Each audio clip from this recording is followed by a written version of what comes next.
హల్లెలూయా. Good morning. తెల్లవారిందండి, 7 గంటలైంది. ఈ పాటికే మీరు మేల్కొని దేవుని మాటలు వినడానికి సిద్ధంగా ఉన్నారా? వ్యక్తిగతంగా దేవునితో ప్రార్థించుకోవటం, మీ అంతటి మీరు బైబిల్ చదవటం మరెంతో అవసరమండి. ఈ మాటలు మనందరం కలిసి ధ్యానిస్తున్నాం. మీ మట్టుకు మీరు దేవుడు నీతో ఏం మాట్లాడతాడో, నాతో ఏం మాట్లాడతాడో అని అడిగి తెలుసుకోవాల్సిన బాధ్యత, అవసరత మనకి ఎంతో ఉంది. రండి, ఈరోజు దేవుని వాక్యములో ఏం నేర్చుకుందాము చూద్దాం. ప్రార్థన. పరిశుద్ధుడా, నీకు వందనములయ్యా. ఈ దినములలో ఆయన మాకు అవసరమైన సందేశాన్ని, వర్తమానాన్ని మీ బిడ్డలుగా మీ ప్రపంచంలో ఎలా ఉండాలి, ఏం చేయాలన్నది నేర్పించమని క్రీస్తు నామములో అడుగుచున్నాను తండ్రి. ఆమేన్. దేవునికి స్తోత్రం. ఎక్కడ చూసినా రాజకీయ పార్టీలు ఆర్భాటాలు చేస్తున్నారు కదండి. ఎలక్షన్స్ మూడ్ వచ్చేసింది. పెద్ద పెద్ద సభలు, లక్షలాది మంది జనులను సమకూర్చుకుంటూ రకరకాల పార్టీస్కు చెందిన వారి వాగ్దానాలు చెప్తున్నారు. ఏం చేస్తారో వారు ప్రభుత్వం వస్తే, వారికి ఇస్తే, రాజ్యాంగం అధికారం వారి చేతికి వస్తే ఏం చేస్తారో అని ఎన్నెన్నో కబుర్లు చెప్తున్నారు కదండి. చెప్పినవన్నీ నెరవేర్చలేరని మనకి తెలుసు, వాళ్ళకి తెలుసు. కానీ దేవుడు చిత్తము లేకుండా, దేవుని ప్రణాళిక లేకుండా ఏది ఈ లోకంలో జరగదు అని మనం నమ్మితే దేని విషయమై మనం ఆందోళన పడవలసిన అవసరం లేదు, గింజుకోవలసిన అవసరం లేదండి. హీస్ ఆన్ ద థ్రోన్ అంటాను చూసారా. ఆయన సింహాసనాసీనుడై ఉన్నాడు. అక్కడ నుండే ఆర్డర్స్ వస్తాయి. అది ఎవరైనా సరే, ఏ దేశమైనా సరే. అంటే బైబిల్ స్పష్టంగా చెబుతుంది. రోమీలకు రాసిన పత్రిక 13వ అధ్యాయంలో, ప్రతివాడు పై అధికారికి లోబడి ఉండవలను, ఏలైనగా దేవుని వలన కలిగినది తప్ప మరి ఏ అధికారము లేదు. ఏ అధికారమైనా అది దేవుని వలన కలిగినదే. ఉన్న అధికారములు దేవుని వలననే నియమించబడి ఉన్నవి. ఉన్న అధికారము దేవుని వలననే నియమించబడి ఉన్నది. నిజంగా అంటే అధికార దాహం అనేది ఈ రోజున ప్రతి వాడిని పట్టి పీడిస్తే అలాగలాగ పొలిటికల్లో చేరాలి, ఎమ్మెల్యే పోస్టుకో, ఎంపీ పోస్టుకో నిలబడాలి, రాజకీయాల్లో ఒక చక్రం తిప్పాలి అనే ఆశలతో ఈరోజు చాలామంది దేవుని బిడ్డలు కూడా మేము దేవుని రాజ్యములో ప్రతినిధులుగా ఉంటే దేశాన్ని బాగు చేస్తామంటున్నారు. ఎంత మటుకు నిజమో, ఎంత మటుకు సాధ్యమో నాకు తెలియదు. కానీ అది దేవుని చిత్తమైతే, దేవుని ఏర్పాటు అయితే, దేవుడు మనల్ని హెచ్చిస్తే ఎవడు దింపలేడు. కానీ మనకేదో ప్రేరేపణ కలిగితే ఒక సామాన్యుడిగా కూడా మనం దేశానికి సేవ చేయగలం, దేశ అభివృద్ధి కొరకు పోరాడగలం, దేశ క్షేమము కొరకు మనం ప్రార్థించగలం. దేశాన్ని కాపాడడానికి మిలిటరీలోనే చేరక్కర్లేదు. మోకాళ్ళుని ప్రార్థిస్తే దేవుని కంచె మన దేశం చుట్టూ ఉంటుంది. దేశంలో నీవు అనేకుల్ని ప్రభావితం చేయాలంటే ఒక పొలిటీషియనే అవ్వాల్సిన అవసరం లేదు. నీవు ప్రేమ, జాలి కలిగిన యథార్థమైన వ్యక్తిగా ఉంటే ఆటోమేటిక్గా నీవు అందరికీ ఇష్టడవుతావు, అందరి ఎరుకలోనికి వస్తావు. కాబట్టి ఏ స్థాయిలో ఉన్నా, ఏ ప్రొఫెషన్లో ఉన్నా, ఎలాగైనా ఒక నిజ క్రైస్తవుడు, ఒక సామాన్యుడిగా కానీ, ఒక అధికారిగా కానీ, ఒక ఉన్నతమైన స్థాయిలో దేవుడిని మహిమపరచాలనే ఆశ కలిగి ఉంటే అద్భుతాలు జరుగుతాయండి. మరి మన దేశంలో ఎలక్షన్స్ జరగబోతున్నాయి కదా, అతి సమీపంలో ఉన్నాయి. కొద్ది వారాల్లో డేట్స్ అనౌన్స్ చేయబోతున్నారు. ఇంతకు ముందు అయితే చాలా సాగదీసి ఎలక్షన్స్ జరిగాయి. ఇప్పుడైతే మొత్తం 1 రోజు 2 రోజుల్లో ముగించేయడానికి వెంటనే రిజల్ట్స్ కూడా చెప్పేయడానికి ఏంటంటే అన్ని కంప్యూటరైజ్డ్ కాబట్టి ఇంతకు ముందులాగా బాలెట్ పేపర్స్ కూర్చొని లెక్క పెట్టుకుంటూ అవసరం లేకుండా ఆ ఏవిఎం మిషన్స్ ద్వారా వెంటనే నెంబర్ చెప్పేస్తున్నారు చూడండి. మరి ఏం జరుగుతుందో ఈ ఎలక్షన్స్ తర్వాత, ఏం అధికారాలు వస్తాయో, ఎవరు మటుకు వారు మేమే వస్తాం, మేమే గెలుస్తాం అని అప్పుడే ఎగ్జిస్ట్ పోల్స్ చెప్తూ ఉన్నాయి. ఎవరెవరు వస్తారు, ఎవరు ఓడిపోతారు, ఎవరికి ఎన్ని వస్తాయని కూడా భవిష్యత్తును చెప్పే వారిలాగా చెప్తూనే ఉన్నారు. వీటన్నిటి వెనుక దేవుని హస్తం ఉన్నది అని మనం నమ్మితే మనం దేవుని సన్నిధిలో తన చిత్తము నెరవేరినట్లు ప్రార్థించవలసి ఉన్నది. ఒకసారి తిమోతికి రాసిన మొదటి పత్రిక 2వ అధ్యాయం మొదటి నుంచి చదువుతున్నాను వినండి. మనము సంపూర్ణ భక్తియు మాన్యతయు కలిగి నెమ్మదిగాను సుఖముగాను బ్రతుకు నిమిత్తము. చాలామంది అంటారు, ఈ ఎలక్షన్స్ ఎవరు వస్తే మనకేంటండి, రాజకీయాలకి మనకి ఏ సంబంధం అండి, మన దేవుడు మనకు ఉన్నాడు కదా, మనం ప్రార్థన చేసుకుంటున్నాం కదా, మనం క్షేమంగానే ఉన్నాం కదా అన్నట్టుగా మాట్లాడుతుంటారు. కానీ మనం సంపూర్ణమైన భక్తియు మాన్యతయు అంటే శ్రేష్టమైన రీతిగా సమాధానంగా ఉండాలంటే, నెమ్మదిగాను సుఖంగాను బ్రతకాలంటే మనం ప్రార్థించాలన్నది బైబిల్లో. బ్రతుకు నిమిత్తము అన్నిటికంటే ముఖ్యముగా మనుషులందరి కొరకును, రాజుల కొరకును, అధికారుల కొరకును విజ్ఞాపనలను, ప్రార్థనలను, యాచనలను, కృతజ్ఞతాస్తుతులు చేయవలనని హెచ్చరించుచున్నాను. అధికారుల కొరకు, రాజుల కొరకు మనం విజ్ఞాపన చేయాలి. ప్రార్థన చేయాలని లేదండి, అక్కడ విజ్ఞాపన చేయాలి. ఏంటంటే విజ్ఞాపనలను, ప్రార్థనలను, యాచకులను, కృతజ్ఞతాస్తుతులు. 4 పదాలు ఉన్నాయి. ప్రార్థనలు, విజ్ఞాపన, ప్రార్థన, యాచన, ఏంటండి కృతజ్ఞతాస్తుతులు. యాచన అంటే అడుక్కోవటం. పలానా పార్టీ గెలవాలి, పలానా వ్యక్తి గెలవాలి, వాళ్ళకే ఓట్లు వేయండి, వీళ్ళకి వేయకండి అని చెప్పవలసిన పని మంది కాదండి. మనం చేయవలసింది, దేవా నీవెన్నుకున్న వారిని నీవు గెలిపించు, నీవు ఏర్పరచుకున్న వారిని నిలబెట్టు. అప్పుడు ఖచ్చితంగా ఆయన చిత్తములో సమస్తం ఉంటుంది కనుక ఎటువంటి పరిస్థితుల్లో మేలే కానీ కీడు కలగదండి. ఎంతమంది మీరు దేశం కోసం ప్రార్థిస్తున్నారు? మనుషులందరి కోసం ప్రార్థించమంటున్నారు. ఎందుకంటే యుక్రెయిన్లో యుద్ధం వస్తే ఇండియాలో ఎఫెక్ట్ అవ్వలేదా? ఇజ్రాయెల్ దేశంలో యుద్ధం జరుగుతుంటే భారతీయుల మీద దాని ప్రభావం లేదా? చైనాలో కరోనా వస్తే ప్రపంచం అంతా దానికి గురి కాలేదా? మనుషులందరి కొరకు ప్రార్థించాలి. కొందరు బాగుండాలి, కొందరు నాశనం అయిపోవాలని దేవుని ఇష్టం కాదు. కొందరు జయించాలి, కొందరు చచ్చిపోవాలి అనేది ఆయన ప్రణాళిక కాదు. కాబట్టి మనం మనుషులందరి కొరకు ప్రార్థించాలి, మన శత్రువుల కొరకు ప్రార్థించాలి, రాజుల కొరకు ప్రార్థించాలి. The king makes a decision.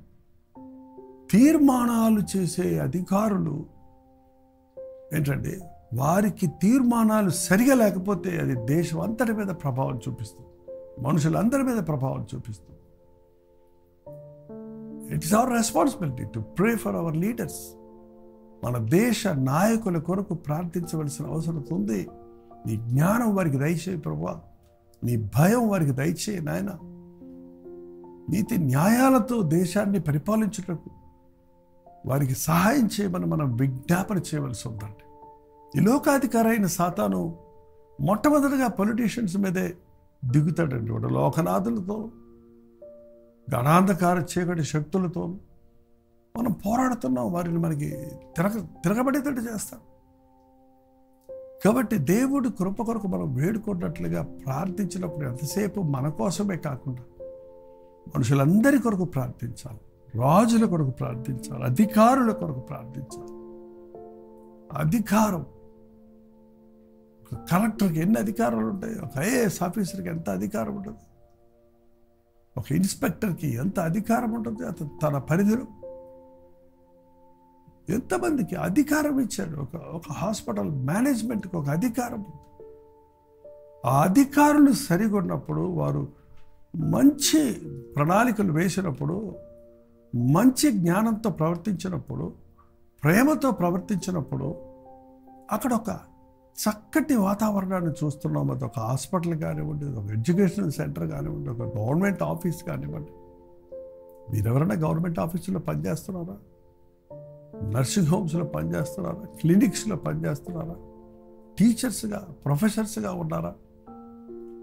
మీ జీవితాల ద్వారా యేసు నామము అనేకుల మీద ప్రభావం చూపించాలని మీ ప్రవర్తన విషయంలో జాగ్రత్తగా ఉండండి. మీరు ప్రార్థన విషయంలో జాగ్రత్తగా ఉండండి. మీరున్న ఇన్స్టిట్యూషన్ కోసం ప్రార్థించండి. మీరున్న గవర్నమెంట్ కోసం ప్రార్థించండి. దేవా, నీ జ్ఞానము నీ అధికారులకు దయచే, నీ యొక్క భయము నీ నాయకులకు దయచే. అధికారులు కొరకు విజ్ఞాపనలు, ప్రార్థనలను, యాచనలు, కృతజ్ఞతాస్తుతులు చేయవలను. తప్పకుండా మనం దేవుని సన్నిధిలో మన దేశంలో జరుగుతున్న ఎలక్షన్స్ విషయమై ప్రార్థించాలి. ప్రతి స్టేట్లోనూ, ప్రతి యూనియన్ టెరిటరీలోనూ దేవుని ఆత్మకార్యాలు జరిగించాలి. ఫ్యాబ్రిక్ అంటారు చూడండి, మన ఫ్యాబ్రిక్ మీరు ఎప్పుడన్నా నూనెతో ఏకుతున్న వారి నూనెతో గార్మెంట్స్ ప్రిపేర్ చేసే వాళ్ళని చూసారా? వీవర్స్ని చూసారా? ఇలాగా బద్దీలుగా ఉంటాయి. మళ్ళీ అడ్డంగా ఒకటి తీసుకొచ్చి దాన్ని ఇలా కలిపి ఒక డిజైన్ ఉందంటే ఆ డిజైన్ ముందుగా ప్లాన్ చేసుకుని చక్కగా వీవింగ్లోనే అది తీసుకొస్తాడు. అది ఒకే రంగు అయితే దానికి అంత కలర్ ఉండదు. అన్ని రంగులు వాడతారు. కొన్ని ఎక్కువ ఉంటాయి, కొన్ని తక్కువ ఉంటాయి, కొన్ని ఆకర్షణగా ఉంటాయి, కొన్ని డల్గా ఉంటాయి. అలాగే ముఖ్యంగా మన భారతదేశం అనేది అనేక రకాల భాషలతో, రాష్ట్రాలతో, సంప్రదాయాలతో, రకరకాల దేవుని యందు విశ్వాసం, వ్యత్యాసమైన విశ్వాసము కలిగిన వారితో నిండి ఉందండి. దేశంలో హార్మోనీ, ఐక్యత్వము, ప్రేమ, సాఫ్ట్నెస్, ఒకరినొకరు ప్రేమించుకోమని ప్రభు చెప్పాడు కదా. దేవుని పరిశుద్ధాత్మని కార్యాలు దినాలలో జరగాలని కోరుతున్నప్పుడు ఆటంకపరిచే దుష్టశక్తులు, అపవిత్రాత్మల సమూహములను దేవుడు వాటిని పారదలున్నట్లుగా పరిశుద్ధాత్మని కార్యాలు ప్రపంచమంతటా, మరి ముఖ్యంగా మన భారతదేశంలో జరుగునట్లుగా మనం ప్రార్థించబద్ధులమై ఉన్నాం. మనుషులందరి కొరకు ప్రార్థించండి. మనుషులేనండి, అన్ని దేశాల్లో ఉన్నవాళ్ళు, ఎర్రోళ్ళైనా, తెల్లోళ్ళైనా, నల్లోళ్ళైనా, పోటోళ్ళైనా, పొడుగోళ్ళైనా అందరూ ప్రభు యొక్క బిడ్డలే, దేవుని యొక్క సంతానమే. మరి ఎందుకు కొందరు పొట్టిగా, కొందరు పొడుగ్గా, కొందరు లావుగా, కొందరు సన్నగా ఉన్నారంటారేమో. నిజంగానే అందరూ ఒకే హైట్లో ఉన్న వ్యక్తులుగా మనం ఉండుంటే అది ఎలా ఉంటుందని ఊహించాలి వాళ్ళ ఉదయం. నాకు తెలిసి అదేదో మిలిటరీలో ఒక పెరేడ్ చేస్తున్న మిలిటరీ వాళ్ళలాగా ఉంటుందేమో, కానీ అది ఒక రోబోట్స్ లాగా ఉంటామేమో. కానీ ఆ యూనిటీ ఇన్ డైవర్సిటీ అనేది వివిధమైన విధాలుగా ఉండటం, దేవుడు భిన్నత్వంలో ఏకత్వాన్ని పెట్టి ప్రేమతో నింపబడి ఫలించమంటున్నాడు. ఒకరికొరకు ప్రార్థించమంటున్నాడు. మన దేశంలో దేవుడు ఎన్నుకున్న వారికి అధికారం ఇవ్వనట్లుగా ఆయన సన్నిధిలో విజ్ఞాపన చేద్దాం. దేవుడు తన అధికారమును ఎవరికి ఇచ్చినా ఆ అధికారాన్ని మనం ఒప్పుకోవాలని. అధికారులు ఎదిరిస్తే దేవుణ్ణి ఎదిరించినట్టే కూడా బైబిల్ చెప్తూనే ఉంది.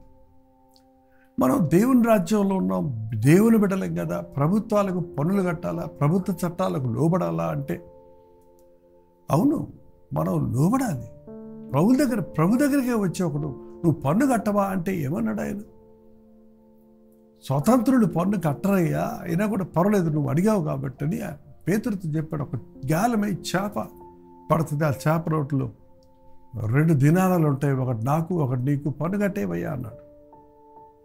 కైసరుకు పన్నిచ్చటం న్యాయమా అని ఆ రోజున ప్రభువును ప్రశ్నించినప్పుడు కైసరవి కైసరుకి ఇవ్వండి, దేవునికి ఇవ్వండి అని తీర్పు చెప్పాడు ప్రభు.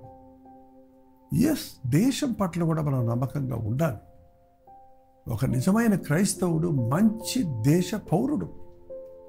కాబట్టి మన ద్వారా దేశం దీవించబడాలి, పాపులు రక్షించబడాలి, పాతాళానికి వెళ్ళే వారి నెంబర్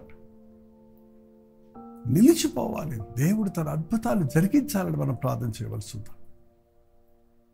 ఎంతసేపు మనం చిన్న చిన్న విషయాలు అడగటమే కాక కొంచెం విశాలమైన హృదయంతో దయచేసి మీ పేపర్లో మన దేశంలో ఉన్న రాష్ట్రాల పేర్లని రాసి పెట్టుకోండి, లేకపోతే కంప్యూటర్ మీ ముందు పెట్టుకొని ఆ పేర్లు చదివి చక్కగా మన గూగుల్లో ఎంతమంది జనాభా ఉన్నారు, ఎంత సాంద్రత ఉంది, ఎంతమంది మనుషులు ఉంటారు, అక్కడ ఏంటి కల్చర్ ఏంటి, అక్కడ ఏం రిలీజియన్స్ ఉన్నాయి, అన్ని డీటెయిల్స్ అందులో ఉన్నాయి.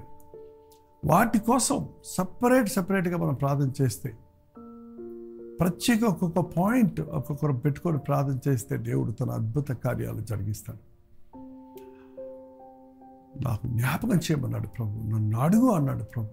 కాబట్టి ఈ అంచె దినాల్లో దేవుని సమాధానం ప్రపంచంలో ఏలినట్లు, సువార్తకు ఆటంకములు లేకుండా సాగునట్లు, దేవుడు ఎన్నుకున్న వారిని తన చిత్తములో నడిపించినట్లు ఆయన సన్నిధిలో ప్రార్థిద్దాం. ప్రార్థన. పరిశుద్ధుడ ప్రేమగల తండ్రి, ఎన్నోసార్లు ఆయన మా జీవితాల్లో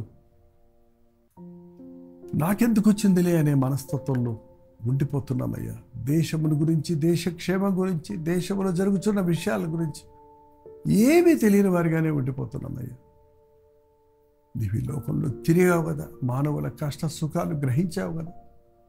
మేమును అలాగే going into all the world and preach the gospel అన్న మాట ప్రకారం మేమును నాయన మా చుట్టూ పేదరికంలో ఉన్నవారిని, అవసరతలో ఉన్నవారిని, చలిలో ఉన్నవారిని పరామర్శించే దిక్కులేక బాధల్లో ఉన్నవారిని పరామర్శించుటకు, వారి కొరకు ప్రార్థించుటకు, అట్టి వారికి నీ ప్రేమ సువార్తను అందించుటకు సహాయం చేయి.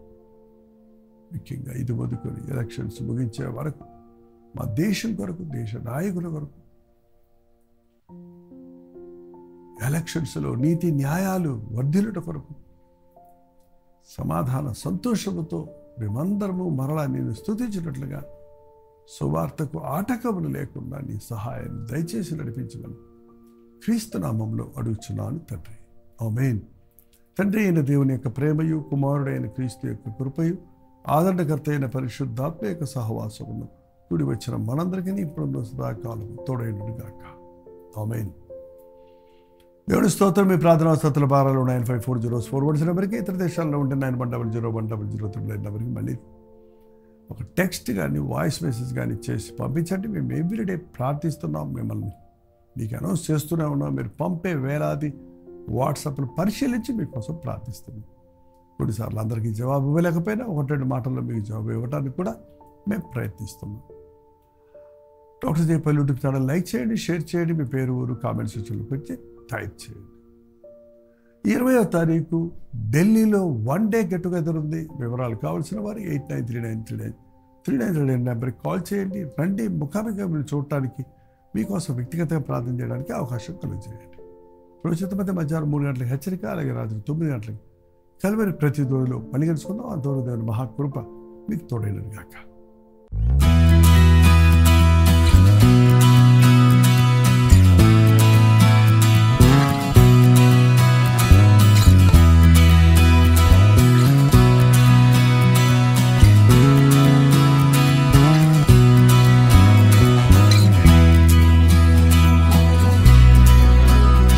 హల్లెలూయా. ఢిల్లీ పరిసర ప్రాంతాల్లో ఉన్న వారికి శుభవార్త.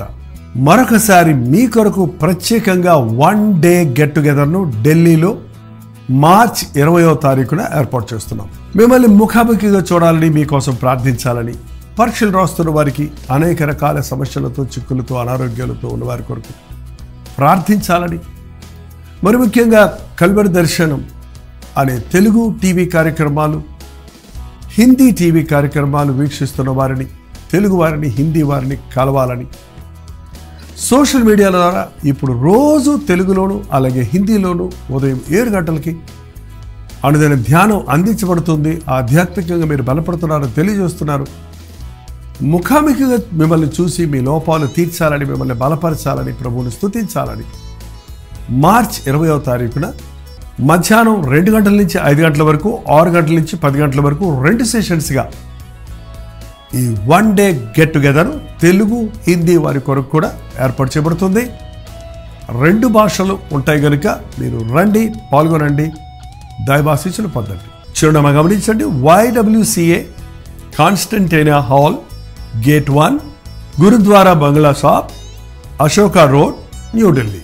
ఇంకా ఈ విషయమై మీకు వివరాలు కావాలంటే 8939393939 అనే నెంబర్కి లేక కింద ఇవ్వబడినటువంటి నెంబర్లకు మీరు వాట్సాప్ చేయండి. తప్పకొస్తారు కదా.